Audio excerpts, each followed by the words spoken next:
Hey guys, this is Tom with Tom's Texas Realty coming at you with tips from Tom's Truck. And today I had a great question from a lady that was thinking about selling her house, and she said, hey, if I sell my house, am I going to have to pay income tax on this? And so the short answer is yes, but there are some exemptions, all right? So there are a few things that you can do to avoid paying capital gains tax. Luckily in Texas, we don't have a state income tax, so you only have to worry about the federal income tax on this. So here are kind of the overview of this, and you can visit my blog for more detailed information. But number one, if you've owned the house for less than 1 year, it's going to be taxed as short-term capital gains. If you've owned it for a year or more, then it's going to be taxed as long-term capital gains. Now, the actual amount of money that's taxed is the amount you made. So if you bought a house for $100,000, sold it at $200,000, you're going to have $100,000 of capital gains to be taxed.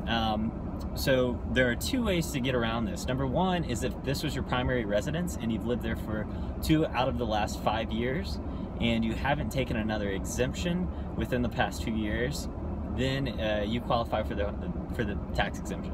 And it's up to $250,000 as a single filer or $500,000 as a joint filer. Now the other way to do this is a little bit more tricky. It's done using a 1031 exchange, and what that allows you to do is keep your money in the real estate market. So if you sold this house and then use that money to buy another property or multiple properties, there's a bunch of different ways you can do it, but basically if you're keeping your money in the real estate market, then you can, it's not really avoiding the taxes, you're deferring those taxes until you pull your money out of the real estate market. Now, why this might be smart for you, maybe you want to exchange it into a rental property and hold that rental property until maybe you have a capital loss 1 year, and so you can offset those. So that might be one thing to do, or maybe you just want to defer that and want to have some cash flow coming in. But anyways, a 1031 exchange is a great way to do that. If you got more questions about it, give me a shout.